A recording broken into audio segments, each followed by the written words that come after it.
Hello everyone, my name is Neil Byer, Realtor at Alephus Real Estate Group, brokered by eXp Realty. Welcome to the Beta Billings. I'm really excited for you guys to meet Carter Knight. Carter is a graduate of MSUB and is now a registered nurse at St. Vincent Healthcare and a recent recipient of the Hospital's Daisy Award, which recognizes extraordinary nurses for their superhuman work. I've known Carter for some time now, and he brings positive light and energy wherever he goes. Carter, I'm stoked for you to join me today. Hey, thanks, Neil. You're very welcome. So I want to start off by asking questions that will allow the audience to get to know you a little better. Sounds good. So the first question is, why did you decide on a career as a nurse? I just thought I'll just find the profession that I can best serve people in. But I mean, I was like a C biology student, like I tried, I wasn't that great at it. And so when I Googled helping professions and came across nursing and saw the program that was nearby me, I thought, there is no way I could possibly ever cut it for that. And so I kind of put it out of my head and just kept on being brought back to me as I pray and think about it. And I thought, well, you know what? A miracle would be if I got into nursing school, and that'd be pretty evidential. If I get in, it's meant to be. It's meant to be. Only about 50% of students that spend the first 2 years of prerequisites actually end up getting into the program. So I thought, you know what? If a C biology student can make their way in, that's probably evidence that that's what God wants me to do. And what was it like when you first started your nursing career? So I first started in February of last year when, if you brought up COVID-19, coronavirus, it was kind of like, yeah, it won't make a difference. Just keep your plans. Yep, it's going to be good. And then our whole hospital system shifted. All the in-person training I was supposed to receive canceled. All the surgeries that I was supposed to get to learn underneath a preceptor, all of a sudden they're not around anymore. And so really I was put in a position where the hospital kind of almost, from my perspective, it seemed like it was having an identity crisis as I was trying to figure out my own identity as a nurse. And that was just something that everyone had to learn how to adapt to. And in that context, I think it was actually really great preparation. What did you find most rewarding about your job? Without a doubt, my most rewarding moments have been when I just get to kneel down beside someone's bed when they're anxious and scared and just offer if I could pray for them and just spend some time. It's just been awesome. Some of the opportunities that people have welcomed me into, and just even a moment that comes to mind is I was admitting a woman, and I could tell pretty instantly she's not going to make it long. And so, without being blunt, I tried to somehow prepare her psychologically for that possibility. It seemed quite likely from my perspective. And her anxiety was tangible. So we just spent a lot of time talking. I even got to spend part of my lunch break with her and just praying and reading Psalm 23 together and saying the Lord's Prayer. And at the end of it, she looked at me and she said, when I came in here, I thought I was God-forsaken.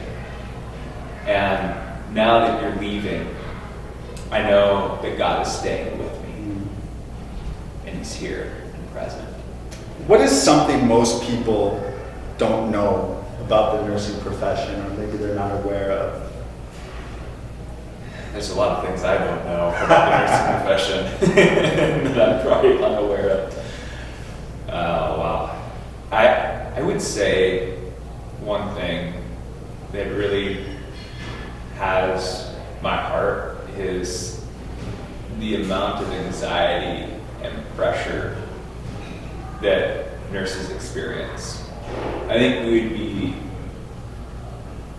absolutely heartbroken if we were able to see into some of the private lives of nursing students and professional nurses. And so one thing that I think just people need to recognize and know is that it's not just honor that nurses need. It's not just recognition and acclaim and respect publicly, but someone who will just listen to them, allow them to debrief, and if they're a person that's spiritual, praying with them, for them regularly. If a young person asked for your advice on how to live life, what would you tell them based on your life experiences, your experience as a nurse? You've had a wealth of experiences, I think, for your young age. What advice would you give to someone who is coming up in age?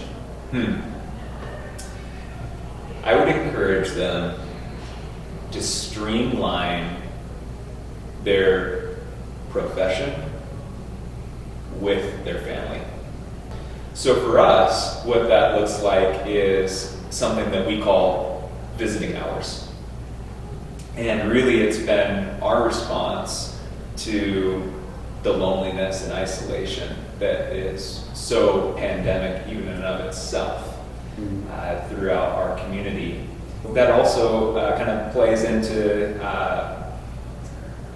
people who have been institutionalized in nursing homes.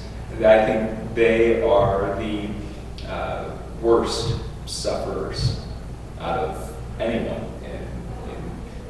Whether you look at the death ratios, obviously, but more so than that, the isolation at such a time of life that's meant to be shared with others.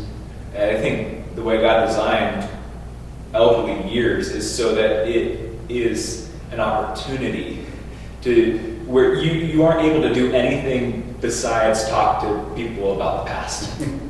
and so our hope is that we can do something using our nursing skill set to help shift that mindset. So one way that we're trying to do that is we've started an internet radio station that utilizes smart speakers, Amazon Echoes, and all the nursing home resident needs to say is Echo, visit family. That's amazing. And it logs them on That's so cool. Our radio station. That's so cool. And it's playing music 24/7, and I can go live from my phone and broadcast to anyone. And I can also have people simply send me audio clips that they record on their phone of just even saying, "Hi, my name's Neil Byer, and I just wanted to say hello. I'm your neighbor. I live in Billings, Montana. And I just wanted to encourage you, let you know that you're remembered." And I can have people send me those audio clips, and I can throw them up onto our internet radio station, and we can have people visit. If there's someone watching this who wants to get involved in that, how can they do that?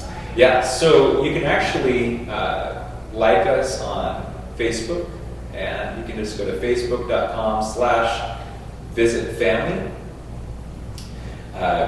We're building everything out, so you're not going to find a whole lot of info on there. Just like it and send us a message. And people can send audio clips through Facebook, or they can email. Send an email with an attachment And knowing you, I imagine this is likely the tip of the iceberg in the ways you're trying to contribute and help others who are in situations that may not be perceived as advantageous or positive. Yeah. I wish we had more time to learn more about all the things you're involved in, and maybe we can do this another time, or maybe there's some way we can talk more, promote more different ways you're contributing to society. Because Carter, I've always felt very highly of you. I'm very happy that I had the opportunity to have this conversation with you, and I hope that the people watching had an opportunity to learn something about nursing and about our community. So thank you so much for your time. I greatly appreciate it. At closing, I know you like to dance. I try to dance. There's no music, but you want to do a quick jiggy real quick? Oh my goodness. Am I putting you on the spot? Oh, you're gonna pass. I think I'm gonna pass on the dance. I'll take a rain check. Rain check, but send me a message on Facebook. We'll put together in the future some dances here in the Billings community, and if you want to see, I gotta leave something, that's not on the table. To get, draw people. You gotta keep the suspense. That's right. If they want to see, bust a move happen, then they gotta come out. They gotta be part of the community. That makes sense. They gotta be my friend. That makes sense. Yeah. I like that. Yeah. Billings, thank you so much for joining us with this first episode of the Beat of Billings. There will be more to come where we speak to more people in the community who are contributing to our city and to the people who live here and helping to make it what it is. Thank you so much. We'll see you next time.